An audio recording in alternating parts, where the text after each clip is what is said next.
What if the reason you're not winning is because you're chasing too much? What if power is not in running, but in attracting? Welcome to Career Canvas Power, where transformation becomes your identity. Here, we turn knowledge into real power for your life. Sit quietly for a moment, and imagine a scene, not just with your eyes, but with your mind. You are standing in a crowded city market. There is noise, movement, pressure, and urgency everywhere. People are running, speaking loudly, trying to convince others, trying to grab attention. One person is chasing customers, another is chasing opportunities, another is chasing approval. And if you observe carefully, you will notice something deeper than just movement. You will notice tension, you will notice anxiety, you will notice a silent fear, fear of losing, fear of missing out, fear of being left behind. Now slowly, your eyes move to a different part of the same market. There is a person standing still, calm, silent, no effort to chase anyone, no desperation, and yet, something very strange is happening.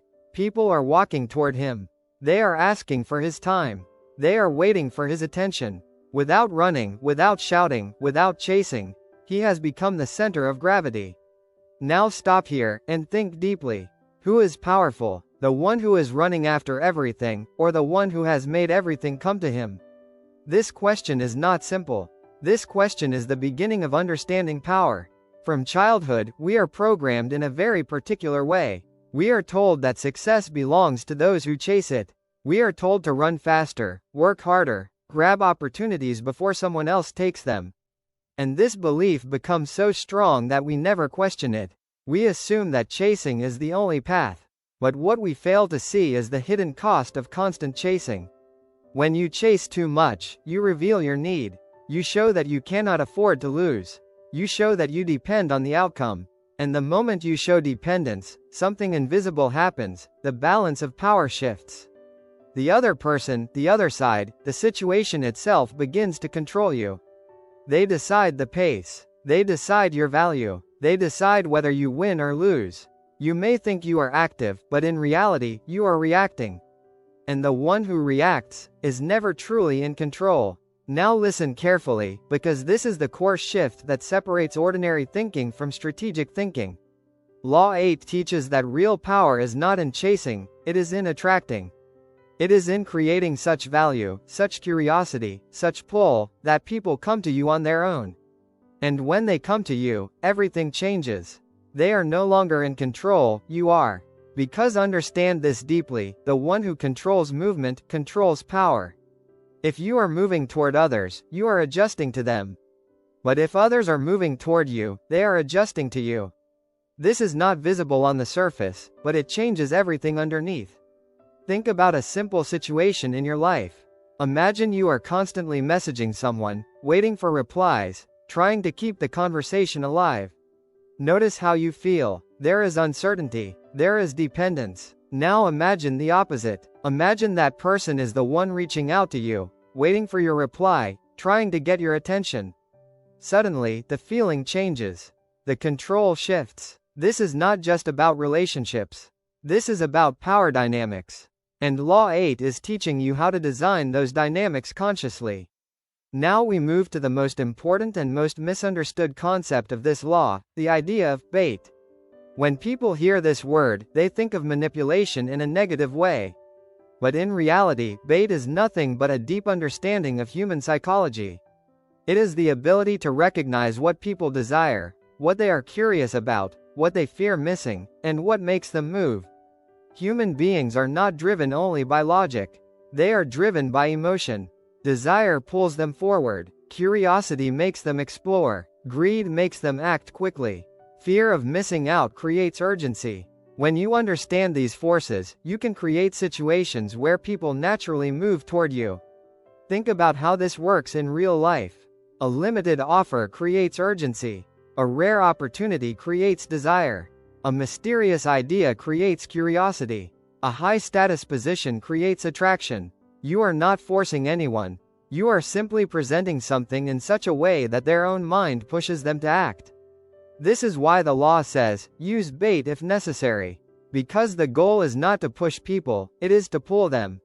And pulling is always more powerful than pushing.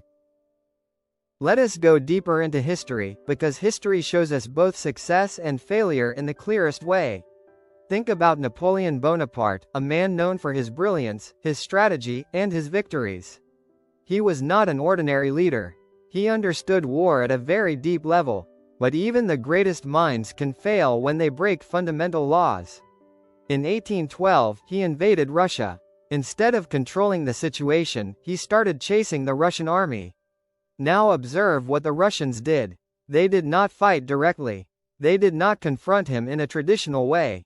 They kept retreating. Step by step, they pulled him deeper into their territory. Napoleon believed he was winning because the enemy was moving back. But in reality, he was losing control. The more he advanced, the weaker he became. His supply lines stretched, his army suffered, the harsh winter conditions destroyed morale. What looked like progress was actually a trap. And this is the danger of chasing. Sometimes when you think you are moving forward, you are actually being led into defeat. Now contrast this with the strategy of Otto von Bismarck. He did not chase situations, he created them. He understood that if you control the setup, you control the outcome. Through careful planning, psychological insight, and strategic patience, he made others respond to him. He would create conditions where his opponents felt the need to act. And when they acted, they were already inside his structure. He controlled timing, he controlled direction, and most importantly, he controlled perception. People believed they were making independent decisions, but in reality, they were reacting to a situation he had designed. This is the highest level of power, not forcing action, but creating conditions where action becomes inevitable. Now bring this understanding into your own life, because this law is not limited to kings and wars. It applies to students, careers, relationships, and everyday decisions. Think about students who constantly chase marks without understanding. They feel pressure, anxiety, and fear. But the student who focuses on building deep understanding becomes valuable. Teachers notice them. Opportunities come to them. Think about career. A person who keeps chasing jobs feels dependent on interviews and approvals. But a person who builds rare skills becomes someone companies look for. The direction of movement changes. Think about social media. Some people chase attention, posting desperately for likes. Others create content so valuable that people follow them naturally. Again, the same law is working. But now comes a very important part that most people ignore, the reversal of the law. Because no law is absolute. There are moments when you must act, when you must move, when you must take initiative. If you only wait, you may miss opportunities. If you only try to attract without building value, nothing will happen. And if someone else is already controlling the situation, waiting will only make you weaker. So the real mastery is not in blindly following the law, but in knowing when to apply it and when to break it. Sometimes you must step forward, but even then, the highest skill is to move in such a way that it feels like the other person chose to engage. This is subtle, this is advanced, and this is what separates beginners from masters. There is also a danger in misunderstanding this law. If your value is weak, your attraction will be weak. If your understanding of people is shallow, your bait will fail.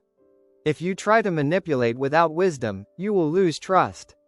And if you wait without preparation, you will waste time. So this law is not about shortcuts. It is about becoming stronger, smarter, and more aware. It is about building something within yourself that naturally draws people toward you. As you move forward in life, remember this deeply. The world is full of people who are constantly chasing, constantly reacting, constantly exhausting themselves. They run after opportunities, after approval, after validation. And because of that, they remain dependent. But the ones who rise above are different. They are calm. They are patient. They understand human nature. They build value. They create situations. And slowly, without noise, without desperation, they reach a point where the world begins to move toward them. So do not rush blindly. Do not chase everything you see. Instead, pause and ask yourself a deeper question. How can I become someone worth coming to? How can I create value that attracts instead of chasing attention? How can I design situations instead of reacting to them? Because the moment you find the answer, everything changes. You stop reacting, and you start controlling. You stop following, and you start leading. And that is the true, deep, and powerful meaning of Law 8. Thank you. Remember, real power comes from understanding and applying. Stay connected with Career Canvas Power, your transformation continues.